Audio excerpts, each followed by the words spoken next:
Hey everyone, this is Michael again, and welcome to the Smackdown review. And Smackdown tonight was from two places. First was from the Rocket Mortgage FieldHouse in Cleveland, Ohio, and the second location was from the Rolling Loud Festival in Miami, Florida. They were at the Miami Gardens for only two matches.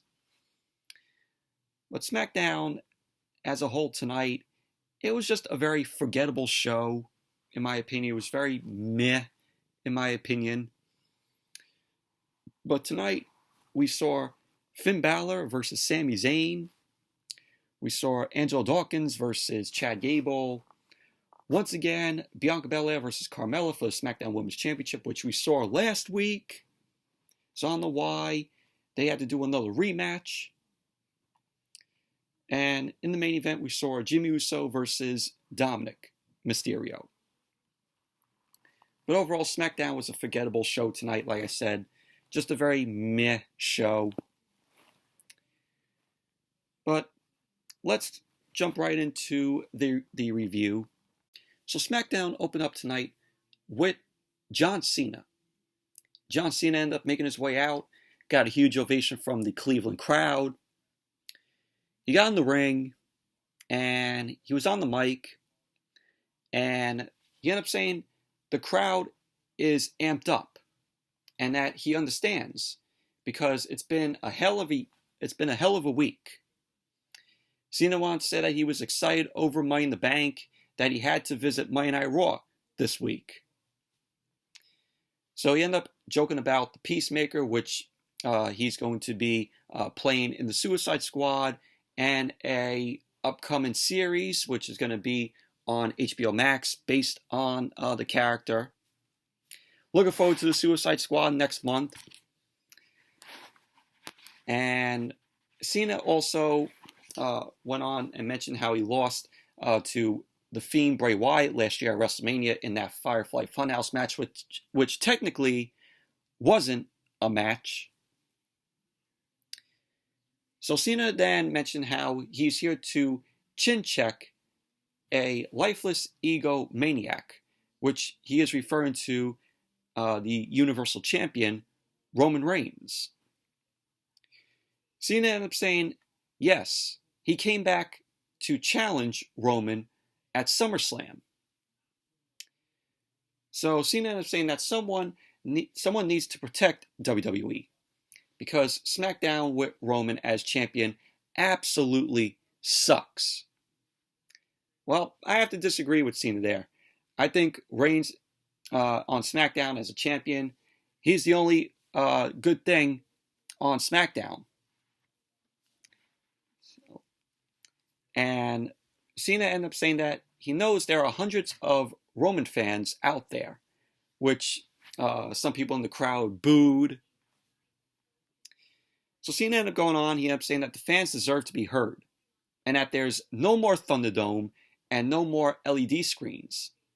We are live and in your face, which I'm glad. I'm glad that the Thunderdome is no more.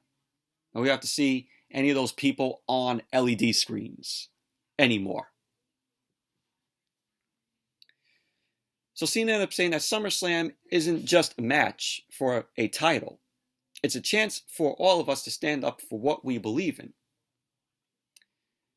So he ended up asking the fans, are you team jorts or team cargo pants? Team hustle, loyalty, and respect, or a team that fans always reject? Are you going to be on Team Cena or Team Reigns? That's what he was asking. So John Cena was like, oh, speaking of Roman, where are you? So he was saying, where was Roman? Cena ended up saying that Reigns can't see him. And after SummerSlam, Reigns will realize that the champ is here. So Cena then called out Roman to the ring so that they can make this happen, have that match at SummerSlam. Fans were chanting Cena's name. So Reigns didn't come out. So Cena ended up asking nicely to Roman if he will come out. So Cena did not get Roman. He got Paul Heyman instead. So Paul Heyman made his way out, got some boos from the crowd.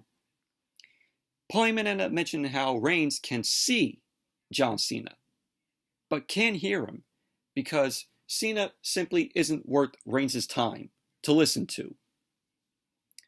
Paul Heyman ended up giving John Cena his word, and he ended up saying that Cena will get an answer on the challenge sometime later on tonight, but only when Roman decides to come out and show everyone that the tribal chief is here. So Paul Heyman ended up mocking John Cena's theme song, which was hilarious. I have the audio here. It was just hilarious. I gotta play it for you guys.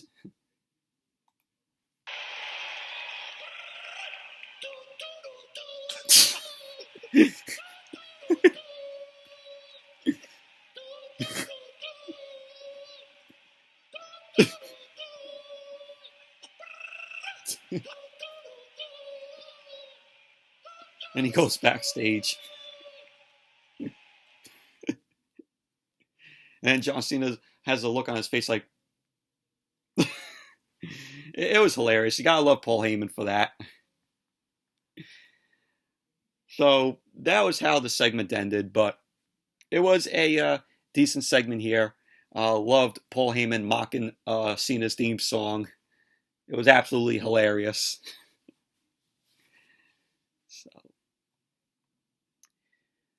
And then we went to Finn Balor versus Sami Zayn. Finn Balor made his entrance, got a big pop from the crowd. He did not come out smiling. You know, we're not going to get hopefully we don't get Smiley Finn again. Just whenever you see him backstage or in an interview, he was always smiling. Hope we don't get that with Finn Balor again on SmackDown. So he came out, got a pop from the crowd. SmackDown went to commercial. And then when SmackDown came back from the commercial, Sami Zayn ended up coming out. And they ended up playing the clip of when Sami Zayn won the Intercontinental Championship from Jeff Hardy at Clash of Champions last year. So we saw that clip play. So the match got underway, which this was a great match. This was a very good match from Balor and Sami Zayn. They both worked well in this match. Match started off, they end up locking up. Sami Zayn ended up dropping Balor with the elbow. Sami Zayn went to work on Balor's arm. Balor ended up fighting back, but Sami Zayn ended up keeping control of the match. Sami ended up being on Finn Balor around, started mounting him on the mat, started unloading with some left and rights to Balor. Zayn ended up tossing Balor to the floor, ended up bringing him back in as the referee was counting, and the referee ended up counting to 8, and Balor ended up, me and Sami Zayn started unloaded with some offense on Sami Zayn. Balor ended up tossing Sami out to the floor. He ended up running the ropes, leapt over for a big dive, which took Sami Zayn down on the floor. So it was back and forth between the both of them. So Balor ended up charging at Sami Zayn, but Sami Zayn ended up catching Balor in midair, delivered the Blue Thunder Bomb to Balor, which he went for the cover, which Balor kicked out at 2. Fans were behind Balor in the match. Balor blocked an exploder suplex from Sami Zayn, which Sami ended up beating Balor down with some elbow strikes to the back of Balor's head.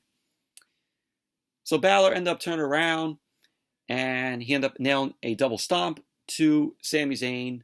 Balor delivered the drop kick into the corner to Sami Zayn, and he delivered another one. Balor went to the top and delivered the coup de grace on Sami Zayn. Went for the cover. There you go. Finn Balor ended up winning the match. Overall, this was a good match. This was a great match. Very entertaining match from both of these guys. So It was entertaining. And both guys worked well here in the match. So now we saw Kayla Braxton. Kayla Braxton was backstage with Baron Corbin. Baron Corbin looking all sad. She was asking Corbin about the fund website that he launched last week. Corbin ended up saying that he didn't raise any money. He actually lost money on this venture. Of course, if you type in that site, it's just a picture of Corbin's fund. It's just a picture when you type it in. So Corbin ended up telling Kayla Braxton that the developer he hired ghosted him after receiving payment, and then stole his identity because his credit is all gone. Corbin ended up saying that he had to ride the public bus here, and he ended up complaining about the smell on the bus. So Corbin was wondering, like, what happened to him? So he ended up walking off, and that was that. But who cares? Who cares about this whole Corbin thing? Corbin had like a stain on his shirt. He had like a ketchup stain on his shirt. It looked like he was having some whites in his beard. No, but that was that. I mean, who cares about this whole Corbin shit? So then we had Big E, Mr. Money in the Bank, ended up coming out. So he had his Money in the Bank briefcase in hand. They end up showing highlights from the men's Money in the Bank ladder match. Big E ended up raising the briefcase in the air. Fans were cheering for him. And then SmackDown went back to commercial.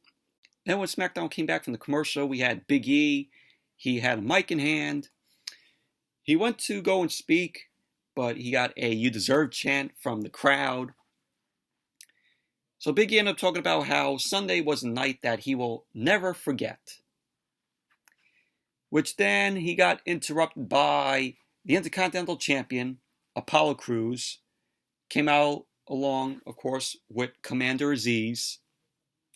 So Apollo Crews ended up congratulating Big E for overcoming the odds. He wants to say that Big E's win was not the same as winning a title like he did at WrestleMania, like Apollo Crews did. So then out came Rude and Dolph Ziggler, Robert Roode and Dolph Ziggler. And they were cutting a promo. Dolph was like, "Oh yeah, everybody wants to see the Dirty Dogs. No, we don't." So then they got interrupted by Rick Boogs playing on his guitar.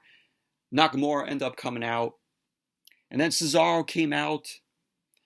Cesaro was like, enough talking. He wants the Intercontinental Championship and Apollo. He ended up saying that it's swing time in Cleveland. So we had a brawl break out in the ring. Apollo Crews ended up retreating out to the floor. Cesaro ended up sending Dolph Ziggler to the floor. Commander Aziz was in the ring. He was working over Big E in the corner. Commander Aziz ended up going to double choke slam Cesaro and Nakamura, but they ended up fighting Commander Aziz off. Big E ended up clotheslining Commander Aziz out to the floor. Apollo Crews ended up coming back into the ring. Cesaro ended up taking down Apollo Crews and started him in the Cesaro swing. Apollo Crews was pulled out to safety by Commander Aziz. And that was that. But it looks like we're going to get a 6-man tag next week with these guys. Calling it right now. 6-man tag is happening next week. But that was that. So then Michael Cole and Pat McAfee end up sending us, the viewers, to the Hard Rock Stadium in Miami Gardens in Miami, Florida. And this was at the Rolling Loud Hip Hop Festival. And there was like, I think maybe 50 or 60,000 fans in attendance at the festival. So Wally ended up welcoming us. You know, Wally, the rapper, he's a fan of WWE. He was on stage in front of the crowd. He ended up trying to get the crowd to chant, "We want the smoke." And he then introduced the Street Profits, Montez Ford and Angelo Dawkins. Wally ended up joining the Street Profits and walking them up the ramp of the stage that went into the crowd and back into the ring. Wally and the Profits ended up hyping up the crowd from the stage as SmackDown went to commercial.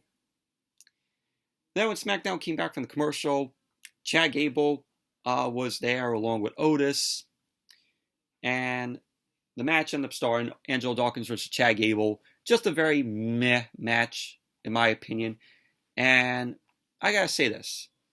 The crowd there at the Rolling Loud Festival, they did not give a single shit about what was going on in the ring. For this match and the next match, which was a SmackDown Women's Championship match, Bianca Belair versus Carmella, nobody in that crowd gave a single shit about what was going on.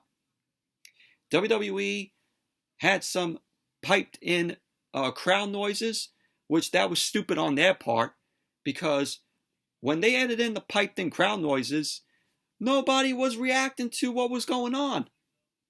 So it was dumb. I saw one person during the Bianca Belair and Carmella match when they had, I guess it was a sky cam, some fan or some other fans were booing what was going on. They did not come to see wrestling. These fans over there at the festival came to see music. They did not come to see two wrestling matches. This was a complete failure on WWE's part. It just exposed WWE's current product and how nobody knows of it or probably even watches both Raw or SmackDown. You know, if they did this back in the 90s, then everyone would know, because the WWE product back in the 90s in the Attitude Era was amazing. They had stars. You know, you had The Rock, you had Stone Cold Steve Austin. You know, at that time you had Kurt Angle. You had Trish Stratus, you had Lita, you had the Hardy Boys. You know, if you did that back in the 90s, then everyone would be cheering for them if it was at like a festival. Nowadays, with the roster that they have, nobody even knows who they are. Nobody even knows who these superstars are because they don't watch the product. Some people in that crowd probably don't watch WWE or haven't watched the product in a very long time. So this was a complete failure on WWE's part. But back to the match, Angelo Dawkins versus Chad Gable. This was just a meh match, in my opinion. They end up going at it. Gable ended up beating Dawkins with some forearms. Dawkins then ran the ropes, delivered a back elbow and a drop kick to Chad Gable. Dawkins came back, delivered a corkscrew DDT to Chad Gable.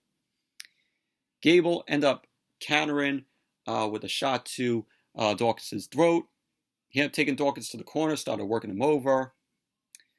Yeah, Gable ended up keeping control of the match. Gable delivered a Northern Lights suplex to Dawkins, which Dawkins kicked out at 2. Gable delivered a big German suplex to Dawkins, went for the cover, which Dawkins kicked out at 2. And at the end of the match, you had Angelo Dawkins end up hitting the cash out pop-up spinebuster to Chad Gable, went for the cover. And there you go. Angelo Dawkins ended up winning the match. Overall, like I said, very meh match. Post-match, Montez Ford ended up going wild. And then Bianca Belair ended up coming out. Bianca Belair swung her hair, skipped out onto the stage. She went to the crowd. Nobody in that crowd still gave a shit about what was going on. So SmackDown went to commercial. Then when SmackDown came back from the commercial, we had Carmella versus Bianca Belair for the SmackDown Women's Championship. Another a rematch from last week. Did not even care. Bianca Belair retained the title. So that's all I gotta say. Overall, same. What was so different than what we saw last week in their match? Bianca Belair, like I said, retained the SmackDown Women's Championship. So post-match, we have fireworks going off above the stadium. Like I said, nobody in that crowd gave a shit about those two matches that happened. They did not come to see two wrestling matches. They came to see music. They came to see artists, not wrestling. But the only thing good that I have to say that I liked at the Rolling Loud Festival in these two matches were the camera work and the sunset that was in the background. That was all that I liked. So then we went back to the Rocket Mortgage FieldHouse in Cleveland. Kevin Owens was backstage with Tegan Knox, and Shotzi Blackheart. He kept saying that he doesn't have much advice. And they were trying to fix the cannon on Shotzi's tank. So Baron Corbin ended up walking up to Kevin Owens. Corbin ended up saying that it's a bad habit, picking on the way Kevin Owens dressed before. Corbin ended up apologizing to Kevin Owens, and he ended up asking Owens if he can forgive him. Owens ended up agreeing. He ended up saying that it is a bad habit, being a jerk. And he ended up saying that Corbin brought it upon himself. Kevin Owens then ended up asking Corbin if he's wearing the same shirt as last week. Corbin ended up saying that it's different. And Kevin Owens ended up pointing out a stain on it. It was a ketchup stain. Kevin Owens ended up giving Corbin, I think, looked like $40. He was telling him to try and not be a jerk to anyone. Corbin ended up thanking Kevin Owens, and he ended up saying that this will be a big help. So Kevin Owens ended up walking off, and a missile from Shotzi's tank ends up flying over. And it looked like they got the cannon to work, and it ends up hitting Corbin below the belt. Looked like it hit him in his dick. So it was a Nerf Vortex football. And so Rude and Dolph Ziggler, they end up coming over laughing at Corbin. It looked like they were the ones that shot it at Corbin. And they end up snatching the money from Corbin's hand. Kevin Owens ended up coming over with a chair. He ended up chasing both Rude and Ziggler away. So Owens ended up shaking his head while standing next to Corbin. And that was that. But overall, it was funny. You know, with Corbin ended up getting that Nerf Vortex football shot at him. You know, it was a missile from Shotzi's tank. So that was that. And then we saw Edge end up coming out. Edge made his way out, got a pop from the crowd. So Edge ended up getting on the mic as SmackDown came back from the commercial. He ended up thanking Cleveland. He ended up saying that we have no idea what these reactions do for him.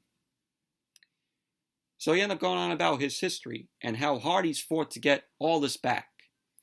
And says, we all know he should be standing here as the Universal Champion. And that he's not. And that is for one reason.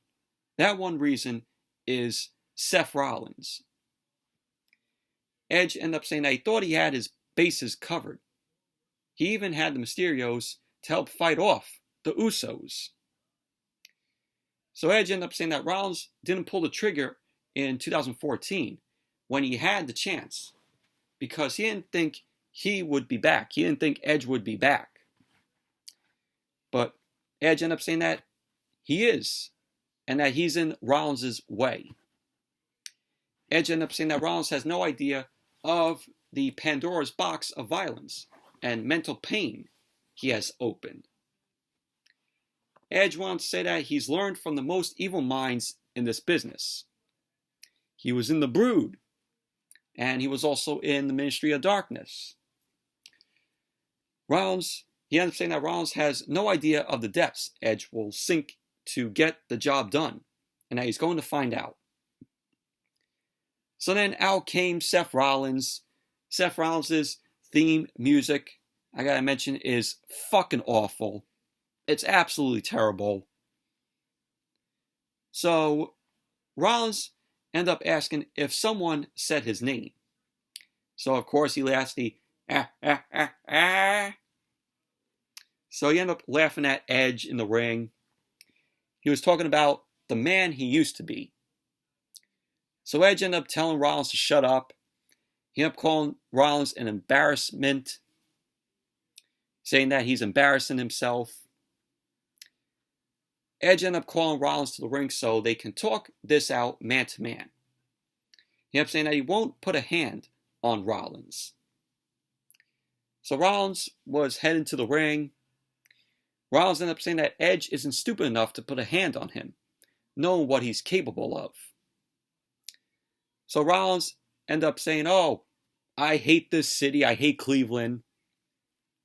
So the Cleveland crowd booed him. Rollins ended up saying that he despises people like Edge and CENA who come back and get these spots that they don't deserve. So Rollins ended up saying that he wanted to talk about all those things, but the more he thought about it, he agrees with the people and is thrilled Edge is standing in the ring. So Rollins ended up calling on the fans to give it up for Grandpa Edge, who can't keep his name out of his mouth. Rollins ended up saying that Edge has been such a scumbag to him that he'd be more than happy to crush his dreams and put an end to his little comeback story. Rollins went on to say that if Edge keeps pushing him, he will end him. He will end Edge. He also wanted to say that he had the chance to end Edge 7 years ago, but he hesitated. So the fans were chanting, "You suck," to Rollins. Rollins got in Edge's face. He was saying that he won't hesitate next time. He has his boot on the back of Edge's surgically repaired neck. So Rollins then ended up laughing about Edge's neck. Edge ended up saying that he was a liar when he said he wouldn't put his hands on Rollins. So Edge attacked Rollins, started unloading on him, beating him down. Rollins turned it around. Edge ended up kicking Rollins. He had hit the execution to Rollins. Edge was ready to go for a spear, but Rollins ended up retreating out to the floor, and he headed to the back. And basically that was that. So this is setting up, Edge versus Seth Rollins for SummerSlam. We're going to get that match. Overall, this segment was okay.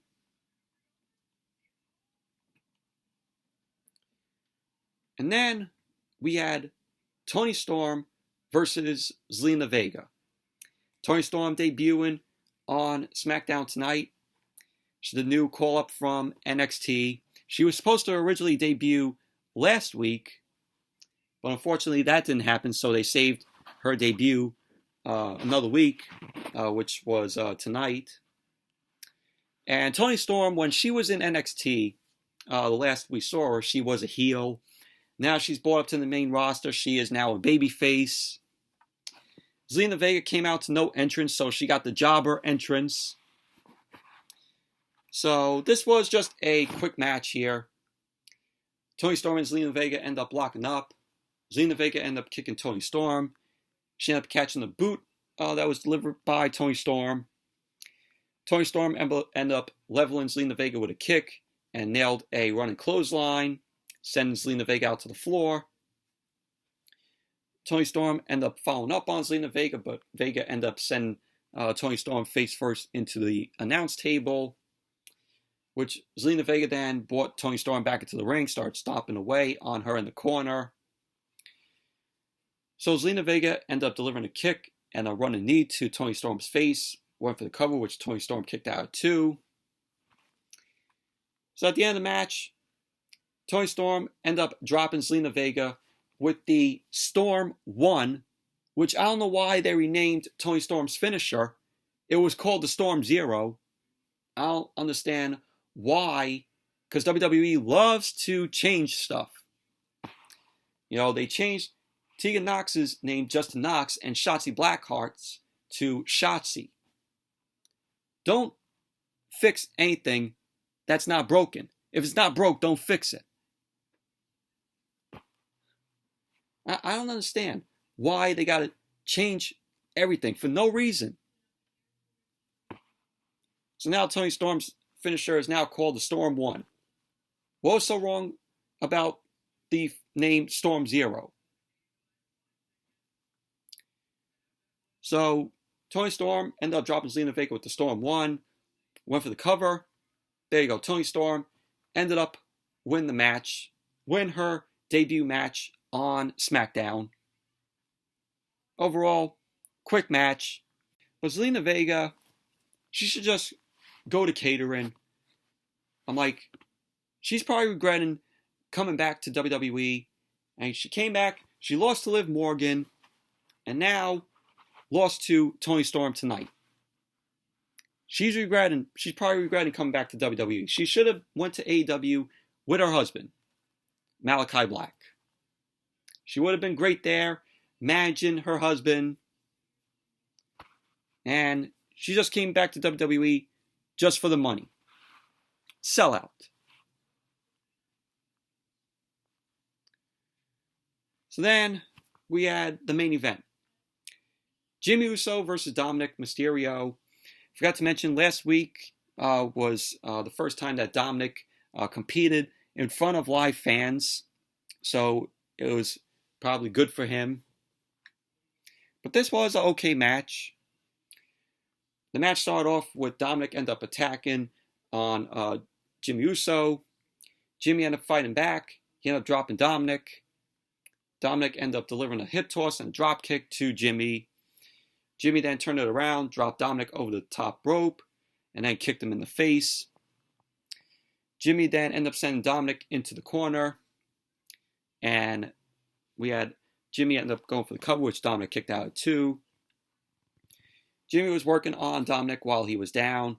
He was using the rope to choke Dominik. Dominik ended up trying to fight back. Jimmy ended up dropping him outside of the ring. Jimmy then delivered Enziguri. And Jimmy ended up grounding Dominik with a headlock. Dominik ended up countering. He goes for the 619. But Jay ended up helping Jimmy get out to the floor. So Ray ended up getting involved. Ended up hitting a seated splash off the apron to Jey Uso. Dominik ended up leaping to the top. He ended up flying out to the floor with a crossbody to Jimmy Uso. Dominik ended up returning to the ring. And SmackDown went to commercial. Then when SmackDown came back from the commercial, Dominik ended up nailing Jimmy with a neck breaker. He ended up dropping Jimmy over the top rope and launched himself back in over the top rope with a senton. So Dominik then ended up paying tribute to Eddie Guerrero. With the Three Amigos, he ended up hitting the Three Amigos to Jimmy Uso. But Jimmy ended up cutting him off, ended up hitting another Enziguri. So Dominik ended up dropping Jimmy into the ropes. He ended up hitting the 619. At the end of the match, Jimmy ended up dropping down onto Dominik as Jay provided assistance with his legs to Jimmy to reinforce the pin. And Jimmy ended up pinning Dominik with a roll-up. So there you go. Jimmy ended up winning the match. Post-match, we had Ray end up having some word for the referee. And Jimmy and Jay end up heading up to the stage. And they end up waiting as Roman end up making his way out. So Paul Heyman made his way out with Roman, of course. So Reigns ended up raising the title, the Universal Championship, in the air. He got pyro. And Reigns was out there to answer John Cena's challenge. So Reigns, Paul Heyman, and the Usos end up standing tall as SmackDown went to commercial. And then when SmackDown came back from the commercial, Roman Reigns was in the ring with Paul Heyman. Reigns ended up calling on Cleveland to acknowledge him. And a "You Suck" chant ended up emerging from the crowd.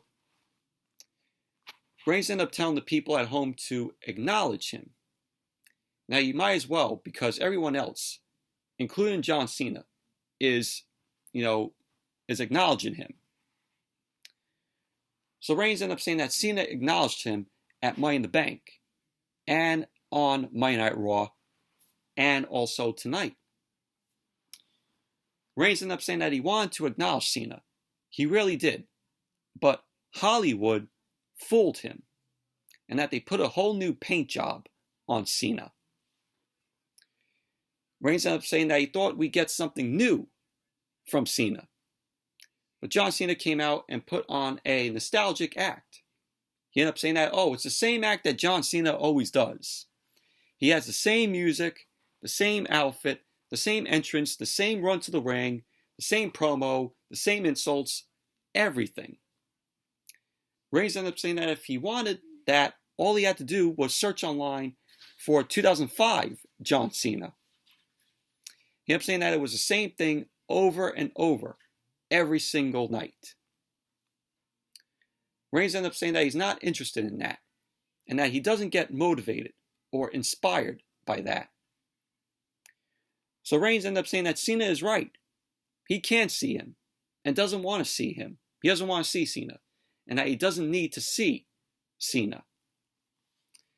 Reigns ended up saying that he has no desire to see Cena. And he was like, guess where we're not going to see Cena? We're not going to see Cena in the main event of SummerSlam. And Roman ended up saying no to Cena's challenge. So then out came Finn Balor. Finn Balor came out to a huge pop. Reigns looked surprised. And Paul Heyman was saying something in his ear. Balor ended up marching to the ring. So Reigns ended up telling Balor to acknowledge him. Paul Heyman was shown raising the Universal Championship behind Roman. Balor ended up getting on the mic. He ended up saying that he's not here to acknowledge Reigns. But if Reigns isn't interested in Cena's challenge, maybe he's interested in his. So Reigns was laughing. Fans were chanting yes. So Paul Heyman was saying something in Reigns' ear. And Balor ended up staring Roman down. And then we got a chant of Roman scared from the Cleveland fans. So Cleveland fans were chanting Roman scared. So Reigns ended up saying to Balor, challenge accepted. So Balor and Reigns end up having a stare down. So SmackDown end up ending right there. But we're going to be getting Reigns versus Balor. That's going to be a pretty good match there. But overall, this was a decent segment here. Roman is still the best thing on SmackDown and on WWE television. But overall, SmackDown tonight was just a forgettable show. Just a very meh show. But anyways, that's it for my review of SmackDown. Thank you all for watching. Hope you all enjoyed this review. And definitely give the video a thumbs up, comment, subscribe, and I'll see you all later.